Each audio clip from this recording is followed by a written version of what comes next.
was humiliated. They took off his clothes, they put tire on his head, and they burnt him like a mere criminal.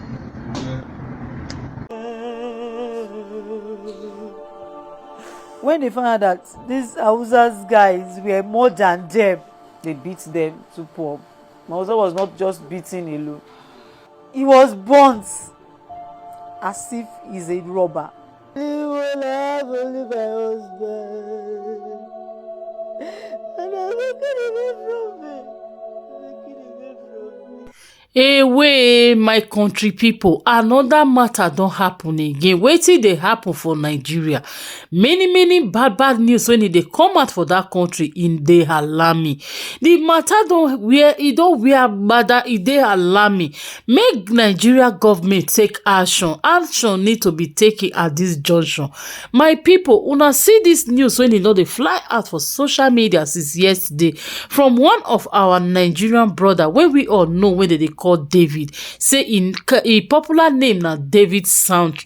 When e be say na engineer, my people, pray make you no use your leg waka go carry another man problem. Hey, this our brother no be him get matter, no be him get wahala when lead am to early 6 feet when he just dey go so.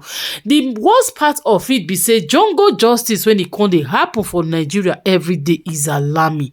Wetin come dey sup? We all see the case of Deborah. E still dey fresh. E never even reach 1 week. Another one again. Every minute these days na to set ablaze. My God, people no fit create person, but they just dey set human being wey God create ablaze. According to the news and report, the wife cry come out gang for Punch News. My people, Kote explain the whole thing and wetin happen. Now inside na the younger sister to her husband twinning Baiso come still explain, and I go give una all the details. My people, Nigeria don turn to where person too hungry anyway. When hungry too much in the land, now wetin the result na come be this.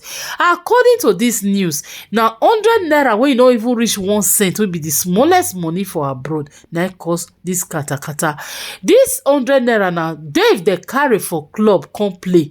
As Dave dey go, he and 2 of his friends wey dey be colleagues, now he carry them. My people, go follow body. Oh hey, now carry they say make they come.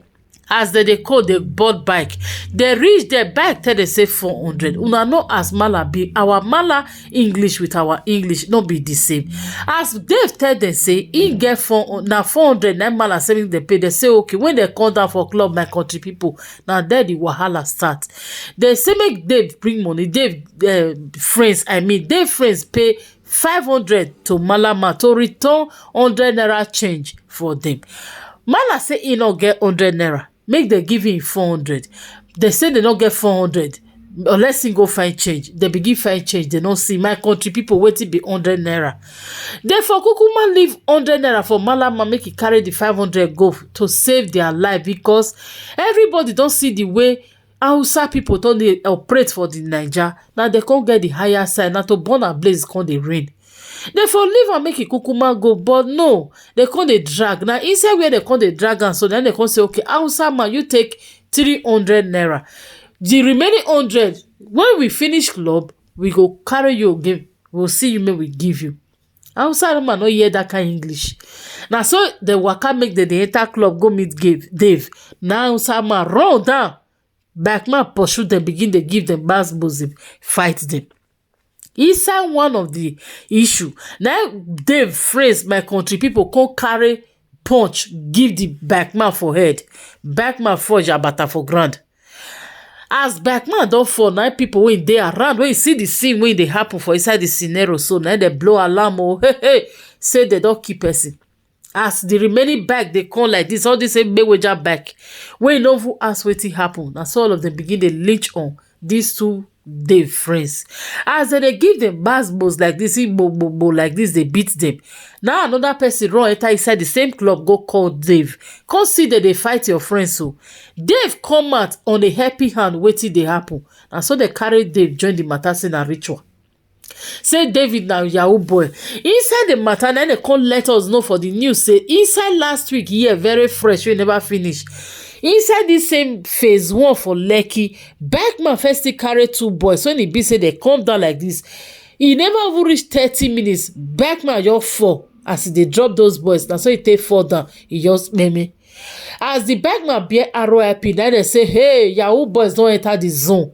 Now this one make dem leech on Dave friends and Dave, calling them yahoo boys. Say na the same way that one take go that day, dem no gree leave dem go. Na dem begin take match dem. As dem beat dem to stupor, nothing remain for their nose, then dem leave dem wey dem don enter coma. Then dem begin leech on Dave. My country people, dem begin leech on grave. Dem no gree leave Dave again wey no get matter. Na inside, Dave come run to the club where he wan go work. Club people come pursue Dave come out say no. When e don reach Hausa people matter like this, dem no want wahala. Na dem pursue Dave back to Hausa people. Dave look right, he look left, he no know where to run to, who to help. Na so dem begin leech am. The next thing, na dem take tire pass him neck, set am ablaze. This is terrible. My country people, na so this our Nigeria brother take bear RIP. They begin leech on Dave till bear RIP. They come still burn am inside the matter. Wetin dey happen? Why all this jungle justice? Even if person na yahoo or e get wetin e do, we get law for the country. Now make police dey work, for God's sake. Why Nigerians these days, the outside just dey take laws into their hands? Imagine this widow wife. Oh my God, she is so pained with 2 children, one na 5 years, the other one na 1 year and 4 months. How this woman wan take cope? The worst part of it, the husband just die over wetin e no even know anything about. God, make we no use our head carry another man load. Oh, this one na evil load. People when they beat, when they drag 100 naira, now they dey for hospital, they receive treatment for undisclosed hospital. Why Dave wey come carry fight, he don enter 6 feet? Hey God, na wow, cold dey enter my body. Justice for Dave.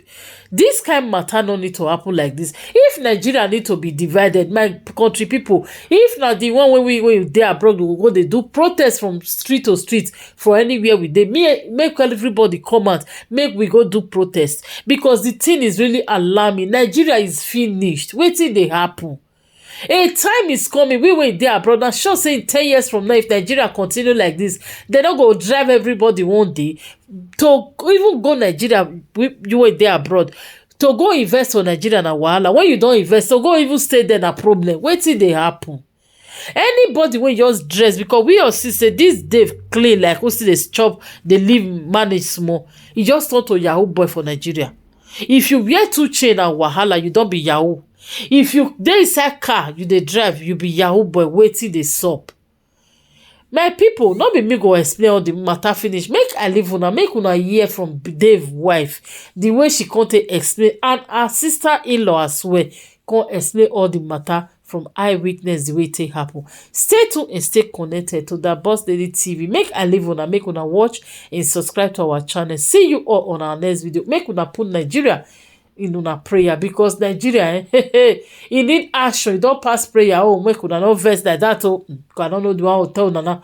Nigeria need action. Now this kind action na Ghana do years ago when they take get freedom, una dey run go there. All of una, God give una power in the time of answers, but they backslide down. Let make the suffer still continue. Anyway, make I leave una with Dave wife. Send your condolence to the entire family of Dave widow wife, the children and the entire family, and his loved ones wey know am. According to, he's a very nice guy. Thank you all for watching. Make I leave una. Just stay tuned and see you all on my next video. Bye bye.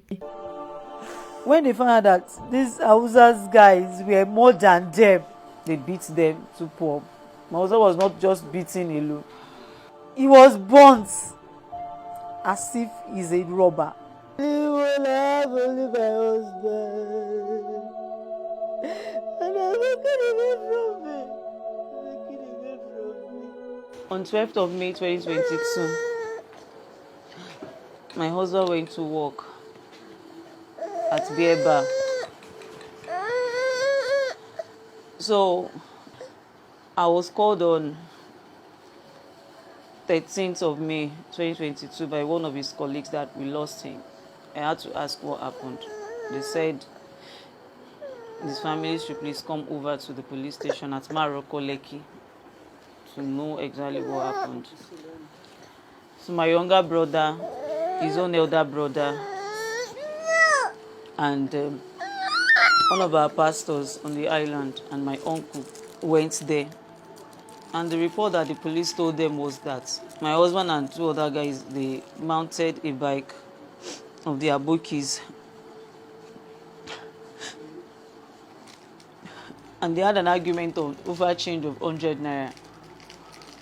That one of the Okada guys was being hit and he fell on the ground. So they started beating them up. So my husband was beaten and they were shouting that he's a ritualist, he's a Yahoo boy, whatever like that. Before you knew it, my husband, after being beaten, he was burnt.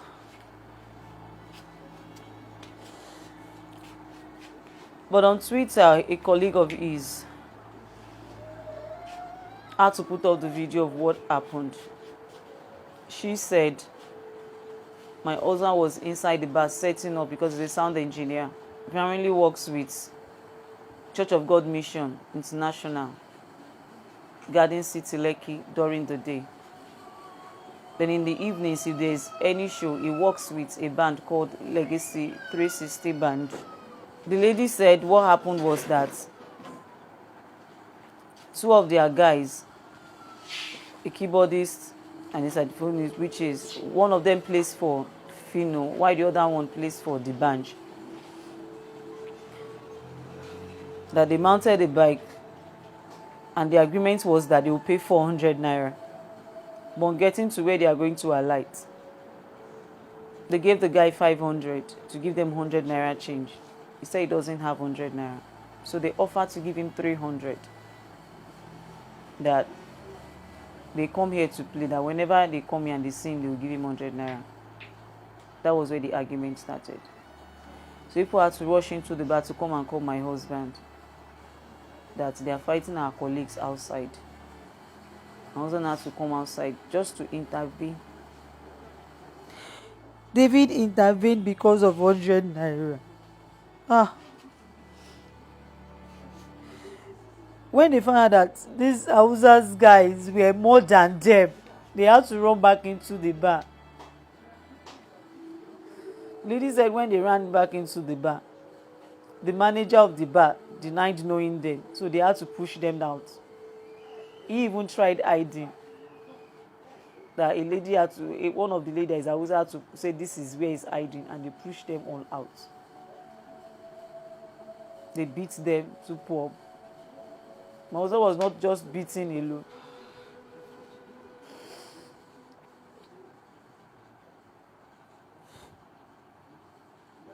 He was burnt as if he's a robber.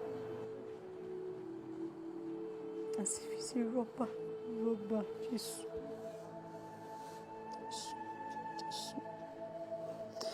Please, world, Lagos State government, Muri Okunola Kim, my head of staff, international bodies, help me. Oh, what I want is justice for my husband's death and my children. How do I take care of them? And also this guy, my husband, Dave Sound, as he's popularly called, has an aged mother. We are taking care of this. So my husband is just 37 years. He left me with a 5-year-old boy and 1 year and 5 months today. Help me. Eshanu me. I am just a civil servant. I just finished my PGDO, hoping to start my master's and get my COREN as an engineer. That is what I'm pursuing. That were the plans we had for this year. To my eyes, I have cried. I have cried. But I know crying is not enough. When this thing happened to strangers, I cried. And I lamented about a government that does not care for its citizens. Now, it's not just strangers anymore. My friend David Imo was lynched and beaten to a pulp, was humiliated. They took off his clothes, they put tire on his head, and they burnt him like a mere criminal.